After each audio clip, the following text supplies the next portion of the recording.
You're an amazing man, and you do so much service and so much good. So to be acknowledged with the Presidential Lifetime Achievement Award, we're very proud and honored by just knowing you and calling you your a friend. Well, thank you kindly for that. I much love and appreciate just the attention given to that award. That was quite a surprise. But also, I just finished 5 days, literally a moment ago. We ended 5 days of the Quantum Leap 2024 for the Tribune, said goodbye. I got up, stretched, turned on the camera, and sat back down. So you're amazing. I've been on my ass for 5 straight days, and I'm so happy to be here. But thank you for that too. You're a giving guy. It goes to show you what a great guy you are. That's all. I got one of those President's Awards. I did 50 sit-ups and 10 pull-ups. Is that what you had to do? I didn't have to do any of that. So they put you to work. No, Rex, I think that's great. And proud of you, brother. It's great to be recognized for the work that you do. And, and more importantly, you're following your passion and being recognized when you're following your own passion. I don't think there's a greater thing than that anywhere, that when you kind of get recognized that what you're doing is the right thing. That is really a neat way to put it. I mean, neat isn't even the appropriate word. It's really, it's very true. I'm just doing what I'm born to do. And somebody went, hey, that's pretty cool. Yeah. So, and it's really just about, helping others, and you all help others. So I don't have there's no difference between us. We do what we do. Well, I know this group and I know you guys, and this isn't a group that runs around looking for accolades and looking for validation around every corner, because you really can't do what we all do if you're going to live that way. But every once in a while, something happens and it really reminds us, what I'm doing, it has meaning. It has beyond me. It has meaning beyond me, which is really a nice thing. Well, I have talked for many, many years on what I'm going to say next. And it is simply, Buddha didn't go, I'm Buddha. Lao Tzu, who, if these people existed, as we think they did, didn't go, I'm the I Ching guy. And Jesus wasn't like, hey, you know what? With 2 fish and 5 loaves, I fed everyone. So how about a round of applause? Yeah. And sadly, in today's world, so many people want to differentiate themselves. They want to market their skills. They want to tell people, hey, you got to change, instead of just going, you know what, you're pretty cool just the way you are. And if you want to be better, be better. And if you can help another person be better, be better. But it's not about us. It's about the people who are being served. It's about the people who were hungry that Jesus fed, or the people that were, sleeping that Buddha said, hey, maybe it'd be better if you woke up. It's not about the. And I'll get off my soapbox, but I do all these leadership things, right? And I go, a leader never calls himself a leader. Everybody else may call the person a leader, but the leader doesn't go, I'm a leader. Except in our market today. Yeah. Except in our world today. And so what I hope happens is people learn to give, to lead, to be humble, and to allow other people to.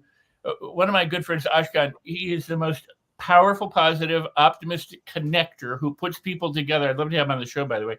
Puts people together and edifies and uplifts and inspires them and motivates others to do likewise. I mean, he just did, and he doesn't do it for any reason other than he loves to do it.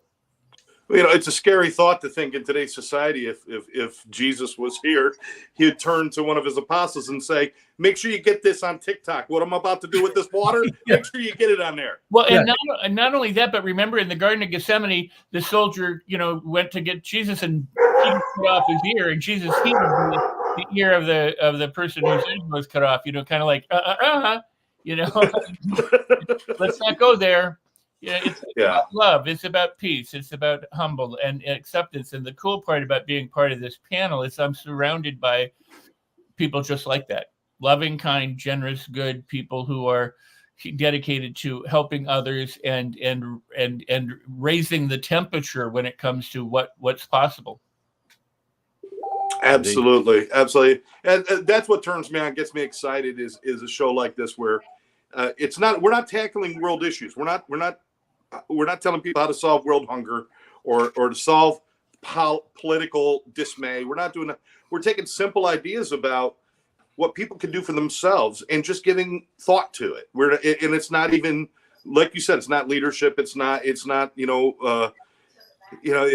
not some wisdom from the mounts coming down on the people. It's simply our experiences and the things we've been through and how we've built, and sharing that with people, and hopefully somebody gets something out of it. That's why I actually brought up this topic today. Because as we know, with the political climate as it is now, with the elections coming, and now more than ever, it's mudslinging and it's dirt throwing at each other. They're both calling each other names now, and that's lovely. We've got houses, we got the Senate and the Congress, who have this thing about we don't cross the aisle, and it's like, well, if it best represents your people, shouldn't you? Why is that? Why is your party first and your people second? Why are we doing it? And it's this thing about everybody believes that what they believe is right and what other people believe is wrong, and we don't understand the strength in diversity anymore. That 10 people in a room that all think the same way are going to generate a certain amount of thought. 10 people in another room that all think differently can do anything. They could do amazing things. We need to start leaning into diversity and building on the strengths of diversity and stop putting diversity down. And it goes well beyond color of skin or race or culture. It goes into just simple, ideas, simple thought and opinions. Or trying to understand the other person. Right. Why do they think that way? Or where? Maybe I don't understand the other person, Yeah. but what the other person shares is valid as whatever I share. Right. And why is it so important that I either have to be able to understand it, I have to be able to reconcile it. It's not my business to reconcile somebody else's thoughts. If I want to grow, I will listen to them. That's what we think. Yeah, no, I was just going to say, I just spent 5 days with the trying, Quantum Leap 2024 that anyone can go and watch, the replays. That was inspiring and uplifting, and people had different opinions and different practices and different methods and came from different parts of the world, but they all got together to help inspire the people who, were attending, the participants online and the ones who will be there decades from now, in the replay. The people who pick up my trash, because they came today while we were on the air, they get paid to pick up the trash, and they might grumble and they might do whatever, but they still pick up my trash. And the point I'm making is that we've got people who call themselves leaders who refuse to work. They refuse to serve. They refuse to help. They refuse to do good in the world, even because they have party or they have political differences or beliefs that somehow they can't reconcile with another person. And, we're all on one rock circling the sun, and in this case, we're all in this country. And the fact that people are so divided, it's artificial to begin with. We're divided over things that don't matter. Yeah. For the most part. Think about it. Nothing in our life today is anything but a fiction. Because we created it all. We evolved from, just being born and being plopped out on dirt and finding food and foraging to building communities and ultimately cities and, factories and, internets and interwebs and all that kind of stuff. It's all a fiction. The idea that we have to pay taxes and do this and do that, or that we, So if it's a fiction, why don't we just write it a little bit differently? Write it with friendship and love and kindness and compassion and care and all that stuff, as opposed to all of the greed and the hate and the diversion, And I want to applaud you, because you, like the nurse, like the doctor, like the guy that picks up the trash, you're in the trenches every day dealing with people who a lot of people throw out. They put them in prison or they disenfranchise. They say, well, they're addicts. They're not worth anything. But you are there championing them and helping them to get free from the things that hold them back from being who they truly could be. So, I mean, and Scott does that, and Barry does that, and Barry works with people in relationships, and Lynn is bringing this all together and doing it too, and the other people who aren't here. So, I mean, we're in it together, but a lot of people don't think so. Well, what I love what Scott's doing is he's helping the law enforcement to understand the people that are doing it, Right. to have them find kindness or understanding that, look, they need help and know from their perspective. He's put the light onto what mental illness is. And, hi, Ricky, thanks for being here. He's putting the light on the other side, working with the people that have to deal with those that have the affliction of addiction and mental illness, and as opposed to people that don't understand it and put a different to know, wait, Scott, you were on that side, and look, you're helping on this side. It's just like prisoners that turn their life around and come on the other side of crime and things like that. I mean, if people believed and took more stock in people that were on the wrong tracks and realized that they can get civilized when other people take stock and believe in them, they can come from, their life can turn around, and that's what people don't understand.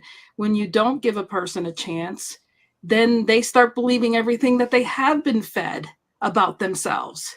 And then they don't go in to realize they're a good person because they've been fed all the trash they've heard from everybody else.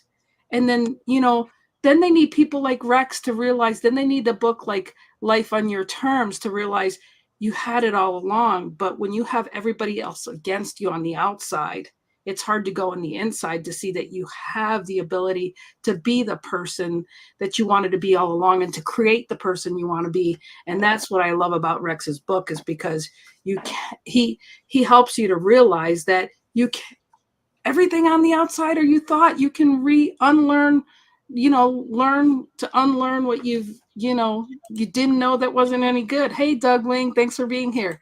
So, I mean, it's just reprogramming what wasn't good for you. We've been programmed since we were little, and we realized so many different things that don't serve us. And we can have so many things serve us that are for the greater good for us. And then it spews out for the greater good of everybody else. One of the amazing things is working with people with addictions and mental health is these people have seen adversity that some people will never understand. Mm-hmm. Most people feel adversity comes at them from outside and from, different influences. And when you're dealing with mental health and addictions, that adversity comes from the outside, but it also comes from the inside. You're getting pressured from both sides to destroy yourself. And to survive that adversity, it builds a character and a strength in people that some people will never understand. And that's why I get so excited helping people, because the people that I help today are going to be going to you, Rex, tomorrow, so that they can expand their thinking and do things differently, or talk to you, Barry, because they finally want to have a healthy relationship, or talk to you, Scott, because they want to build a business that makes sense, and they're smart enough to do it. And they have, the adversity has built these amazing people. So that's one of the reasons I get excited. Everybody throws them away as trash, and I say, no, these are the antiques that stand the test of time. These people were built differently than everyone else because they survived something that was designed to kill them.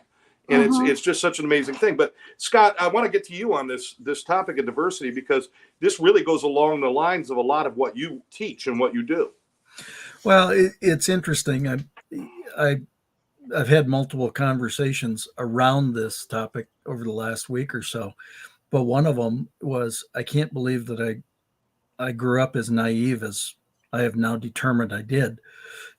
I really thought certain things and whatever, and you start, again, as you become more mature, you start to learn and open up and do whatever. But one of the What Now wisdoms that I've produced lately hasn't posted yet, but the title is called "Is It Possible?" And where it came from is, one day I was sitting there, and we're so diametrically opposed today. We used to be this far apart, right? and we could have a conversation and we'd go, oh, we're not crossing the aisle, and then we'd nudge each other and cross the aisle. I mean, we were only this far apart. Well, now we're this far, and as you're so far apart, it's like the first thing that I think of is that it's got to be it's got to either be disarmed or it's got to be softened in some way. And so all of a sudden one day I was just thinking about that situation, and I said to myself, well, is it possible? Is it possible that something that I'm diametrically opposed to has some truth to it? I'm going to ask myself that question. Is it? I mean, I don't agree with it. But is it possible? And is it possible that they believe that? And why do they believe it? And what it did, as soon as it softened the situation, I don't necessarily have to agree with it still, but what it does is it tends to take the emotion and the temperature out of it, the vitriol, the all that crud out of it. If we're all human beings, I mean, there's two ends of a magnet. They're not the same. They're not going to be the same. Yeah. But they're both necessary, right? Mm-hmm. And so it's like, okay, let's start to understand that. So is it possible? It's one of the great statements by Ben Carson. He says, hey, as a brain surgeon, when I cut open their head, everyone looks the same. The brain is gray matter. It doesn't matter whether you're male, female, black, white, Caucasian, Asian, doesn't matter. The brain is the brain, right? We're all the same. And I think that's the part that, unfortunately, and that's where the naivety, I think, has come in. I would have never dreamed that there would be people that would purposely want division to the extent that they want it today. I just wouldn't have believed that. Yeah. And I didn't believe it for a long time. And unfortunately, oh my God, all of a sudden you go, what I've been sleeping under a rock? I mean, you just go, why would they want that? And then you start to learn and understand some things and motives and this and that. And then you ask the question, is it possible? And you go, that is beautiful. Right? Golly. But it gives you or it's given me. I don't want to include everybody in it yet, but it's given that comfort to go, well, I don't know that I like it anymore, but at least I understand it a little better. And that's the first step towards healing, towards love, towards coming together, towards whatever. And I mean, I think that's our greatest thing right now. It would be one of my greatest encouragements to people is just slow down for a second, take that pregnant pause and ask, is it possible that what they're saying has some truth to it? Or is it possible that, wow, there's something I need to learn that I don't know, and those kinds of things. And that's the part, again, what's interesting is between the five of us, we actually have some pretty different views on some things, but we never get into that. Right. Because we're respectful of each other. We respect the fact that we have different views. We lift each other up for it. We support each other for that. We look, there's an inherent looking for the good as opposed to the ulterior motive, we're saying this because kind of stuff, right? That's not, we don't come into it that way. But I think part of that is because for the most part, I think we all recognize none of that is going to move us forward. It's detrimental. Anybody can find fault in anybody at any time if they want to. I mean, look at John. He doesn't know how to run a ring light, for God's sake. No, very good. No, I just had to. I had to welcome him in. Shit figured out. I have no idea what's happening. No, I know. No, but you know what I'm saying is that we it's easy to pick out crap if you want to, but why don't we focus on picking out good? On Rex's brilliance and congratulations on a lifetime worth of work and his book and what Barry has done in relationships, and Scott, what you've done with those, you know, coming through what you came through and now doing what you're doing, and your art is brilliant. And, you know, some of your meals look even edible. You know, he does cook good. and Lynn putting everything together and all the, you know, everything we've learned from John along the way and his goodness, you know, at Christmas. The fact is, we can point out that stuff, or we can point at all the other stuff. Well, I have to ask you a question. Do you brought up the magnets? Can a magnet? All magnets have two poles, opposing poles, right? None of them just have one attraction. They always have the two sides. Yes, right. So same as it's a simple formula. Without opposing ideas, there's not a whole thing, and there's not a working power. Right. Have power. There must be more than just one idea. Well, and that's true. And again, that's where, you know, a mastermind, you know, if you talk about Napoleon Hill's definition, where two or more minds come together to make a third and greater mastermind. It's because of the exchange. There's 6 of us here. We all have different experiences. Mm-hmm. So coming together, looking at the same topic with 6 different viewpoints is far more powerful than a single viewpoint. Absolutely. I want to add something to that. You blast off and live in the space station for a year or two. If you don't exercise, somehow your muscles atrophy. If we don't have gravity, I mean, when they come back, they have to deal with gravity all over again. If we don't have resistance, our muscles don't grow. You know, so it is part of everything to be opposed. I mean, in some form or fashion, when we step on the planet, you know, we step on it and it kind of pushes back on us. It's not just one way. It's that these strange attractors. But let me add this, and that is, I had an anthropology professor, and this goes to your point, and Ben Carson. The anthropology professor taught me a lot about the law of attraction inadvertently. He said, everybody on the inside looks the same. The blood is the same. Everybody on the outside looks different. They're different colors, different hair, different noses, different lips, different, you know, stuff. None of the outside really matters. What matters is that the inside is all the same. And I was like, God, I had never thought about it that way. But I mean, it really, you know, the expressions, the circumstances, the people in the world, everything is different. But, you know, we're talking about an inner thing. So lastly, and I know Barry can help to address this beautifully, I'm sure. But you know what curiosity is? I know it kills the cat. No, it's not that. I would say it's the desire to learn. It's not that. I'm not curious. What is curiosity? Nope, it's not that. There you go. See, the point is this. When kids are curious, they're asking all sorts of questions. Right. Why is this? Why is that? Why is this? Why is that? Why? When somebody says, I believe this, people go, that's wrong. They don't go, really? How did you come to that conclusion? Why? Right. Educate me. Why would that be the case? How could that be the case? What should I know about that so I might think likewise?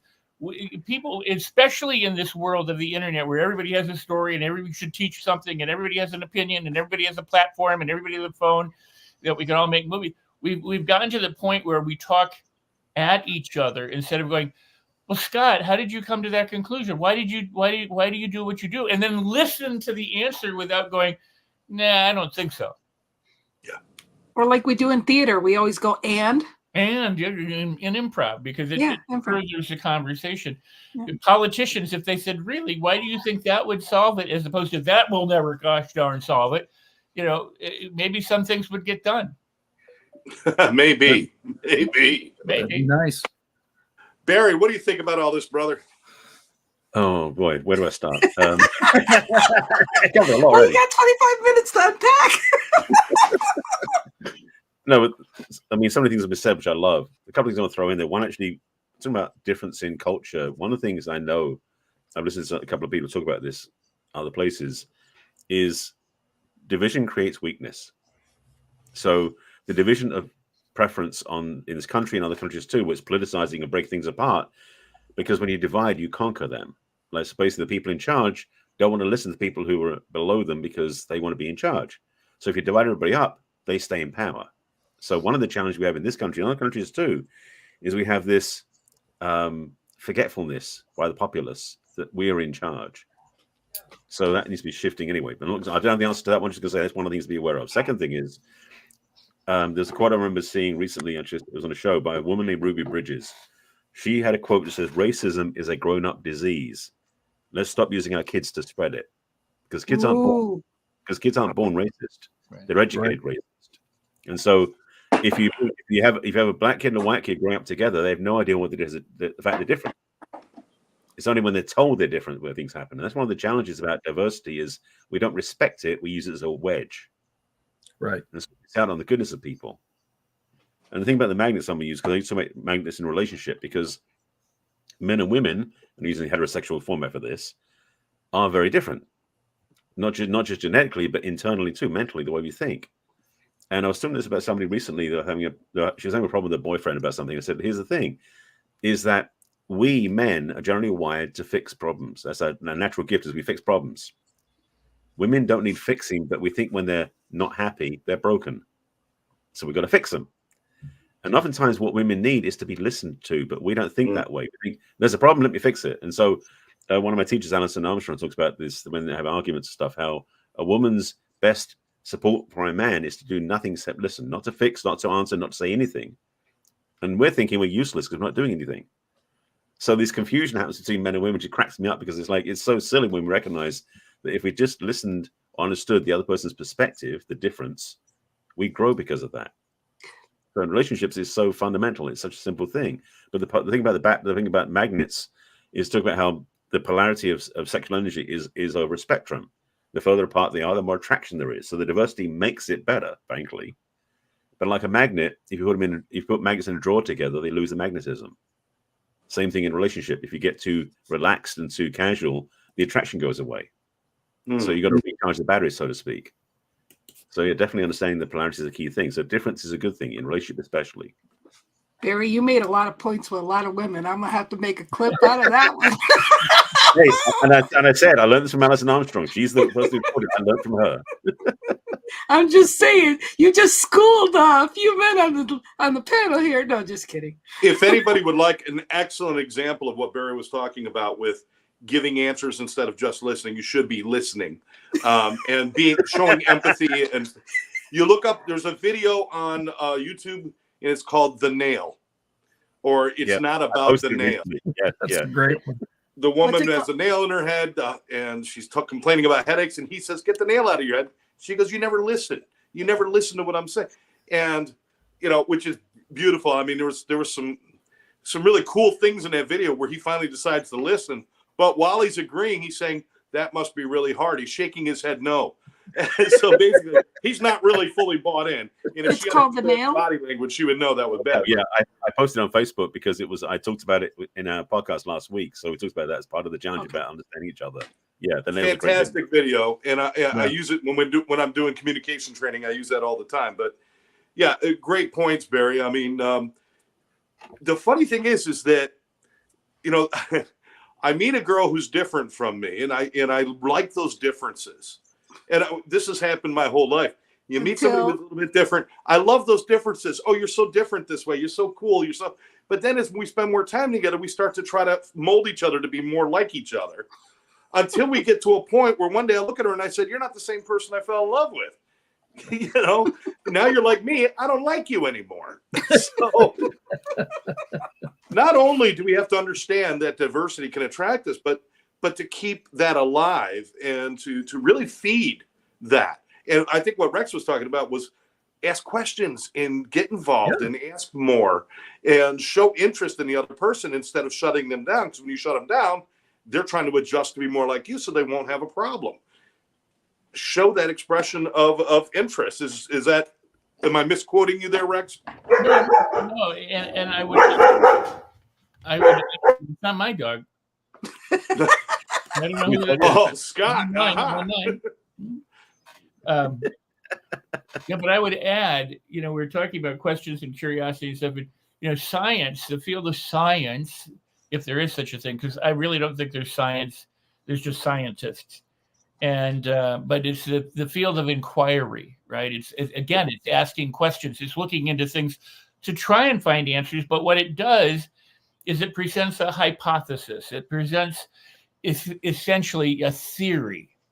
Yes, it classifies and it categorizes and all this, but it's designed through scientific method, which is the best that we have come up with, to arrive at a theory, which means this is the best possible explanation we have at the moment, given all the stuff that we know and are able to do.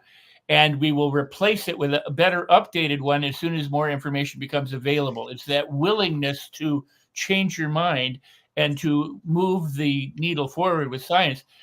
Where there's problems is when a scientist says that's wrong and it is never any different because we know this, or a doctor or a financial person or a psychiatrist or a psychologist or a politician or a father to a daughter to a mother to a son to a brother to a, when we think that we have the truth and are willing to come to blows over that and not be willing to understand that we're operating, on partial information at best.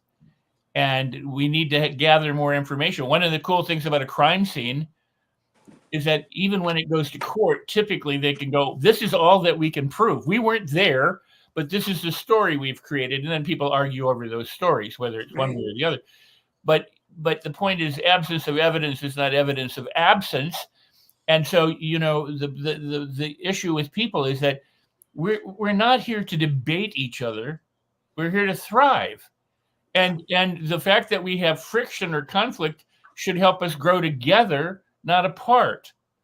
In the same way that lifting, a dumbbell builds your muscle. You don't do it to break your arm. You do it to build your muscle. So if we would just learn, you got a limited time on this planet. The planet's going around the sun at 60,000 miles an hour. You're probably not going to get off it in a rocket ship or any of that kind of stuff. We're in a bubble, or you're on on an island somewhere, whether it's a large island like a continent or a tiny island like, you're kind of stuck here. So what's the alternative? Either get along or spend your whole life battling stuff and hating people and hating yourself and being sad and miserable and, whatever. Or let's go what I think. I don't know if the story's true or not. And I don't even care if it's true or not. But we were put in a Garden of Eden, not so we could fight and battle and hate each other and all that kind of stuff, but it was paradise. And because we chose knowledge over life, we kind of screwed the thing up, according to that story. Knowledge became more important than living and thriving and having a good time. I say, let's get back to the Garden of Eden. Absolutely. Absolutely. And you're right, Rex. I'm just going to share that you guys, we take it a step further with people like you and all you guys who take it that step further, not only to thrive and to, embrace diversity, but to also share that thinking with others and hopefully make a dent. Hopefully, we can't shove it down people's throats. We can't make people love each other or be good to each other or anything else, but we can by our example and keep our example out loud and out front. Hopefully, maybe somebody will say, that sounds good. Let me try that. And you guys are all in that. I'm not going to call you leaders. I know you don't like that. But you're not afraid to stand out front and show how you live and show what you think, which we need more people to do. And, of course, certainly listen when they do it. John, how you doing, brother? You done playing with your damn lights there or what? What are you doing? Seriously, my wife actually just walked in. That's why I turned the camera off. She goes, what the hell is going on in here? She's like, I thought I was developing film. I said, I have no idea why there's no lights. So there'll be lights by next week. But anyway. Next week it'll be a red light. We'll see him in. She's got a whole different job then, Rex. If I got a red light in here, brother. You just some guy in a dark room with a little light. You like some extra in Boogie Nights. My neighbors or what's anyway. I was fortunate. I'll send you a link to some lights. I really have no idea what's happening. Anyway, I'm sorry. I actually was fortunate enough. I'm not sure if you guys have ever heard of Ryan Serhant. He is one of the top realtors in the world, and I've been fortunate enough to be invited once a month to be on a similar podcast. Not as good, in case he's listening. Your check's in the mail. Your check's in the mail. But, you know, it's one of those things where the guy is selling $63 million condos, and but he boils it down, and there was maybe 20 or 30 of us on there, and a couple of the quotes that I got, which actually parlayed into this: if you're not growing, you're dying, was one. Right. If you're not in a running river, you're in a stale pond. And to me, as far as where that goes with the diversity, you got to run with everyone, man. You can't run with your own group because you're going to exclude people. It's not good for you. It's not good for your business. It's not good for your family. So it's just funny how just jumping off of that and getting onto this, it's the exact same thing. I mean, people are just weird. And I just don't feel you can quote me on that, because what I got from Barry is It's a bumper sticker.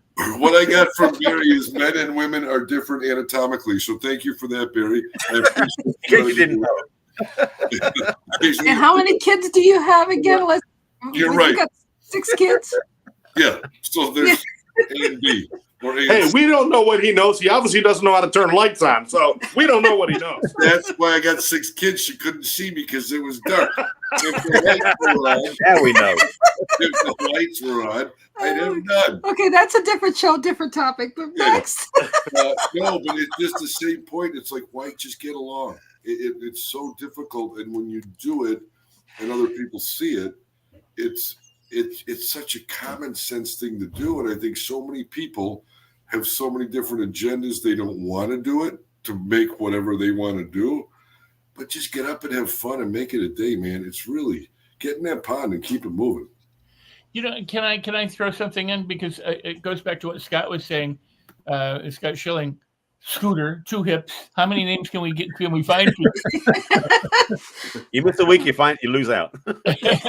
Yeah, but harmony is not the absence of conflict. You know, if the wind doesn't blow hard, the trees and the plants don't grow strong. So it's not that we don't have conflict, it's that there aren't obstacles. You know, there are people who run around a track and they put these things called hurdles in their way, you know, to have to overcome the hurdles in order to get to the finish line. We've got negotiators, hostage negotiators. We've got, you know, people who do business every single day. It's not about an absence of conflict or the fact that it's how you manage conflict. It's how you get along, how you overcome your differences, how you negotiate. If somebody's out to crush their competition, that's not the same as saying, look, let's come up with the best deal for everybody concerned. You know, you win, I win, they win, you know, the whole everybody wins. So there's a way of approaching things which we seem kind of like, you know, we lost our way to grandmother's house somewhere down the line because the breadcrumbs ran in a different direction, and so we followed it, you know. And what we need to do is just get back on track in terms of saying, you know what, we have differences, we're different colors, we're different genders, we use different pronouns, we're different political parties, and that's all okay. That's all part of the experience. All the flowers and all the weeds somehow manage to, yes, I know, you know, it's an imperfect metaphor because sometimes the weeds overgrow, you know, but the point is that they all seem to somehow coexist. Right. I think sometimes, Rex, conflict gets a bad name, though. It gets a bad rap. Right. We try to avoid conflict, but one of my favorite groups in the world, the Bee Gees. I know it's probably just old person. Wait, stuff, that but just changes so much, Scott. I love the Bee Gees. And you know what? You're the Okay, youngest one on good the night, panel. guys. I gotta leave. Yeah, And you're the youngest one here, so don't rub stuff in, Scott. Well, the Hey, Bee Scott, Gees. Scott, they played with the Bee Gees on Saturday Night Live last weekend, so it's still That's very right. personal. That's right. There we That's right. That's true. Barry Gibb, any one of them, Robin, Barry, and Maurice, all had beautiful voices on their own. Wait, what about But it was the conflict of tones that create harmonies. They're not, if they were the same tones, there would be 3 guys all singing the same note at the same time, you know. And to me, that's like, third grade chorus and trying to keep everybody on the same note. Right, These guys would purposefully get 2 notes that conflict, and it made beautiful, beautiful harmonies. I mean, so conflict, I think, gets a bad rap. We assume conflict is bad when actually conflict is just opposing things coming together. So it's not so bad. I think the thought when you were saying that earlier, Scott, is I don't think conflict is the issue. I think when it's really the purposeful or intentional conflict. Somebody tries to force conflict that to either a different level or create conflict that doesn't really exist. I think it's more. No, I agree with what you're saying, but I just think, to me, when you were saying that, I think it's the intentional side that skews things. It's because if there's a natural balance, right?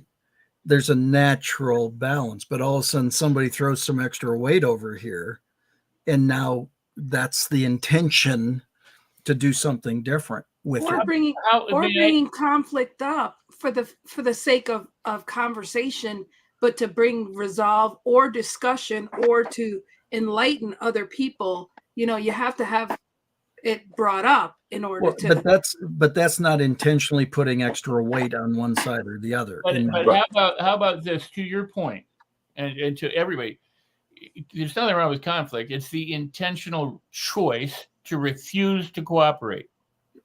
Yeah.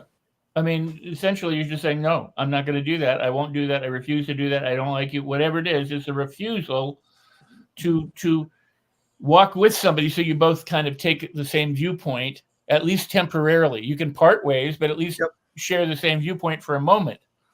And if you're not willing to do that, then you're not willing to do that. And I think we should put it back on each of us people that we're accountable. We're responsible for whether we get along or whether there's harmony in the world or not. It's not just them people over there doing it to us. It's our active involvement when we do it back. Right, but I want to break something down, though. There's something here between diversity and conflict don't have to be the same thing. Right. No. Right. And the challenge is a lot of people look at difference as being opposite, which is an inaccurate position. That's very true. I was saying earlier about like you're saying, like under the skin, all the same. But we look at somebody because the color of the skin is slightly different, or because the way they walk's different, or the religious belief they have is different. We think they're the opposite of us, therefore we must attack them. So we end up creating this story that's not true, rather than being inquisitive and curious about what's different about them. And that's the opportunity we have. Something happened recently for me. I posted on Facebook about it. A few months ago, a friend of mine invited me to go help out with his people. We distribute food boxes to needy families. And there's basically 25 show up every Saturday, different people all the time. But it's a range of ages from like the youngest kids. I mean, some of the kids, because some of the parents bring the kids, are like 8 or 9, up to 70, 75. So the age range is diverse. The cultural makeup is different. We got, women, men, young, old, black, Hispanic, white, all different colors and all different features. And we just jump in and do the same thing. We pitch in, we set up the food, and we distribute it.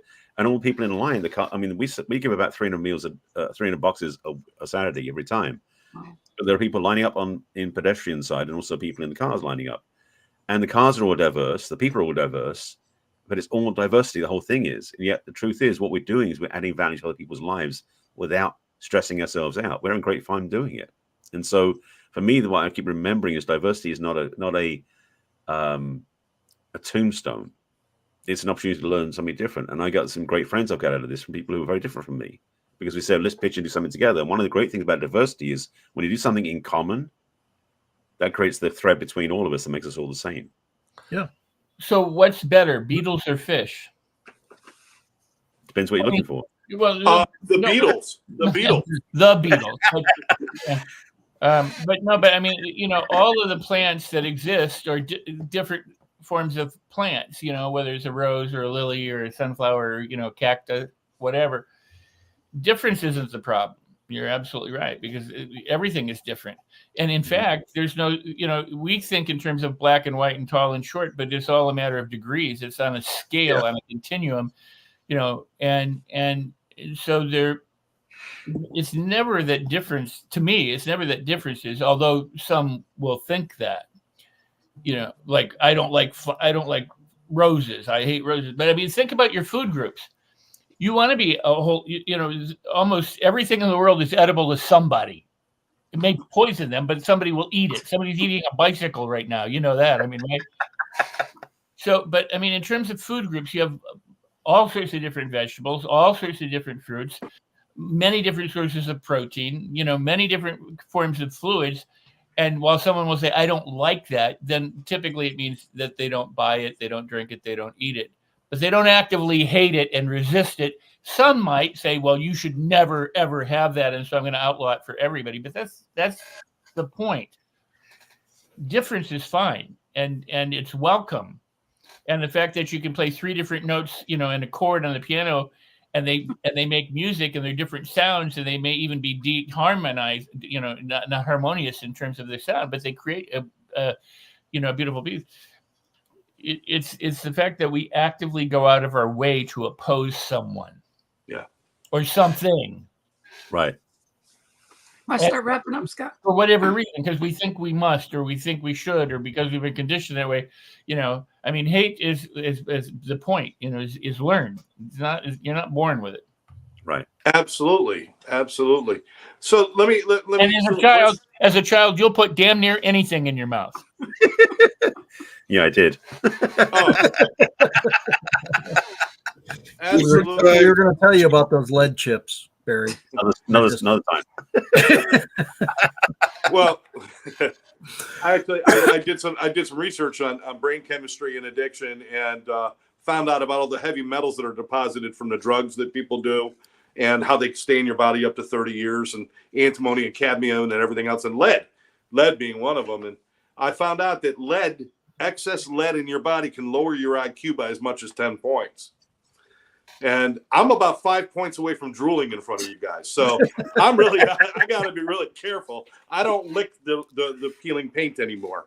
All right, so now we're gonna do a go around here and kind of give some thoughts. But actually, I want to play off of what Rex was just saying. Why are we so opposed to other ideas?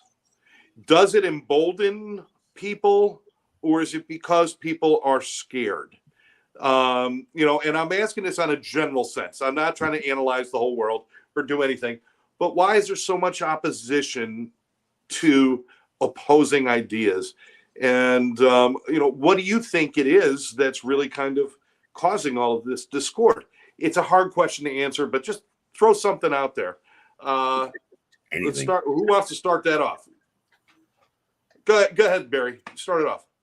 Well, the thing for me, what came up as soon as you asked that question, is that really what everybody, I think underneath everything else, what everybody wants is comfort and safety. And for some people, looking outside their bubble, as you said earlier, is extremely scary to them. So they're not willing to look at something that's different, because the fear of change can be more challenging than just staying where they are. Mm. And I've thankfully been in this journey of personal development for basically 40 years now. So I'm not afraid of that anymore. And I had experience of being on stage once where I spoke in front of 2,500 people. I didn't plan on it, but I ended up doing it, and it blew out a circuit that I had a fear of public speaking. So I've learned that stretching beyond comfort and ease and comfort and safety isn't as scary as it was. But it's a learned practice. Most people, they haven't learned that it's okay to step outside where it's safe the first time. But once you do, you get emboldened to maybe take a second step and maybe try something different. People do it with foods. They'll say, I'll never try anything outside. I grew up in England, so our food was very bland. But trying foreign foods, especially came to LA, the diversity of restaurants, my palate has expanded way outside what I thought was safe or comfortable or normal. And I love the diversity of food I get to try. So there are so many ways we can play this game of diversity and explore life for its fullness. I'm not eating any bikes, by the way, Rex. But the idea of having that freedom to try new things is what it's about. Life, and like saying, Rex, we're here for a short period of time. Why not explore differences in what we can do in our lives? You've never been skydiving before, or you never went hiking, or you never rode a bike before, whatever it is. Maybe it's trying to explore beyond your comfort zone, something new that's different that might change your perspective on other people and on life. I like that. I would have loved to have been there the first time you had a street taco. Coming from England, that had to be a whole new experience for you. It was great. John. I think to go back to what Barry was saying, not that we're older, but I think the younger people are too coddled. I think they're too concerned what people are going to think and what they're going to say. Well, they're more focused on this than anything else. Right, exactly. I mean, you're in a meeting just to give you a quick example, there was a lady who ran our African-American group at the bank, and there was another lady that was her partner. I sat in the middle. my name became White Chocolate. How would that go over now? It was literally, I was the Oreo. How would that go over now? We got along so well. We shared so much business. We overcame that obstacle. Nobody was offended. And to this day, there's a restaurant in Chicago called the White Chocolate. And I drove by it the other day, and one of the ladies is retired. I took a picture and I sent it to her. You know what? It's not that you would do that with someone you don't know, and it's not that you mean anything by it. You mean nothing by it.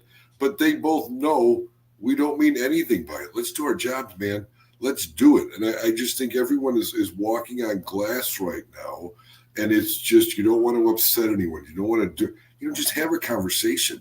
Who cares? White, black, brown, green, who gives a rat's ass? You're doing your job. You don't have to approach anyone ever any different. And if something comes up, face it head on. Have a conversation. Don't go away from it. But it honestly drives me freaking crazy. It drives me nuts how much attention is put on this, where if that attention was put away, who cares? I think it's more of an obstacle to getting jobs done than it's getting jobs done. It drives me nuts. I'm probably glad I wasn't on the first 15 minutes. You're probably glad I wasn't on the first 15 minutes. If anybody has a problem with what John just said, call 1-800-WHITE-CHOCOLate. Call John. I mean, when as John was pontificating there, it called to my attention just another thought of becoming unoffendable. It's people have gotten so offendable at everything and anything, and now comedians are saying you can't even tell a joke anymore. A lot of times because somebody's going to take it and be offended. And I think part of the sensibilities from all that has been caused because there's so many people telling you should be offended, as opposed to allow me to determine whether I should be offended by that. It's funny. Peggy said something to me the other day and she goes, "Doesn't that embarrass you?" I go, "Nope." And she goes, "Why not?" And I said, "Because I choose not to have it be embarrassing. I don't consider it. I mean, I don't purposefully do stupid stuff. Does that say that I don't do stupid stuff? Didn't say that. Okay. But I don't purposely do it. So if you do it, well, doesn't it embarrass you? No, because now I'm reacting to something that I didn't plan on doing anyway.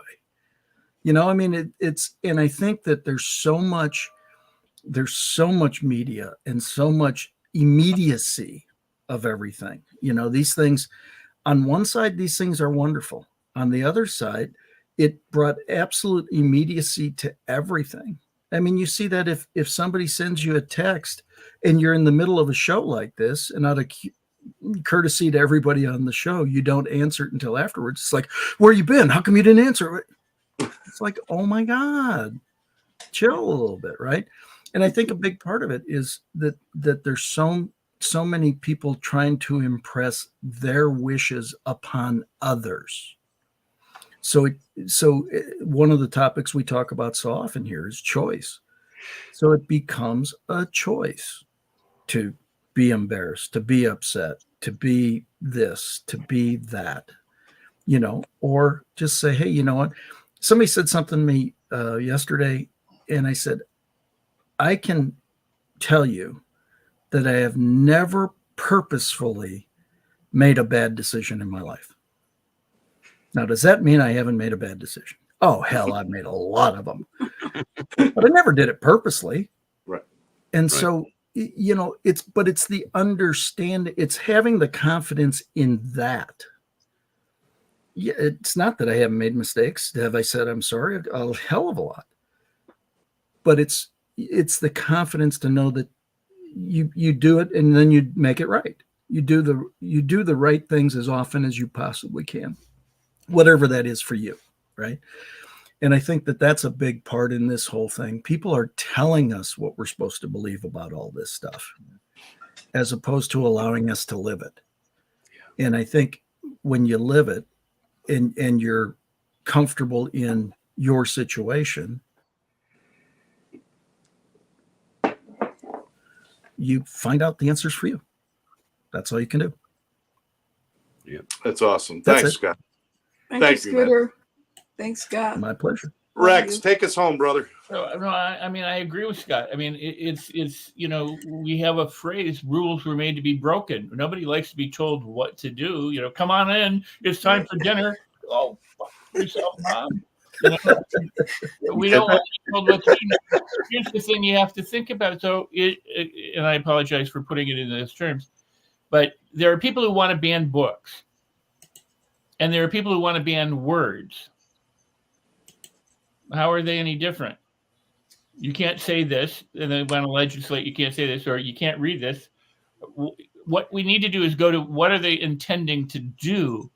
Well, I mean, I could guess that they're trying to protect this group or they're trying to protect that group. I mean, in other words, it's all about protection. So the question becomes so if we're both trying to protect our kids or our people, is there another way of going about it other than just banning books or getting mad at each other? How could we better work together to fulfill the intention we're trying to accomplish than to just oppose each other and go, you're wrong for banning that, and you're wrong for banning that, which keeps everybody fighting. So we need to go, that's why Einstein said, you don't fix the problem at the same level that the problem's created. You have to come at it from a different level of understanding. And the same thing is true with our political, religious, husband and wife, lover relationships, whatever. We have to understand that people are trying to preserve something. They're trying to protect something. They're trying to insulate something, or they're trying to free themselves in some way. But what is it they're trying to accomplish? And then how can we help them accomplish that through a nicer, loving, more beneficial means to everybody?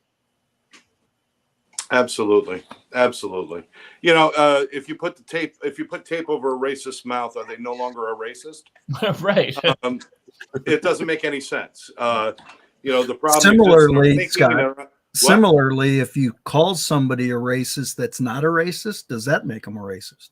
Or does that make you a racist? Well, again, but I mean, it's the other side of that. Oh, yeah, exactly. I agree. That's all I was trying to bring through. It's a judgment. I'm saying that, whatever. I think sometimes when we're banning a book, we're banning a word. What we're doing is we're trying to say, okay, we don't want this out in society. We're going to put this away. It still exists, but we don't want to see it. And unfortunately, it's not taking care of the real issue, which is, I love what was said. It's like, that kind of thinking is an adult disease we pass on to our children. We got to start doing things differently. But anyway, I love everything you guys shared. One thing I will share with everybody is that I was opposed to every thought everybody ever had during the worst of my times. And the reason is because I didn't feel I had any value or any place in this world.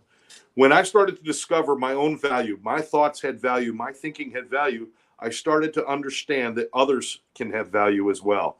If I don't value my own thinking and my own ideas, how can I possibly value others?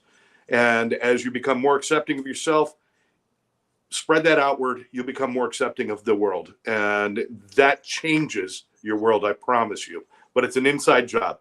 You can't work from the outside in. You've got to work from the inside out. But that's just my ideas. Lynn, close us out, baby. It is an inside job. And that's, I loved everything everybody said. I appreciate you guys all the time.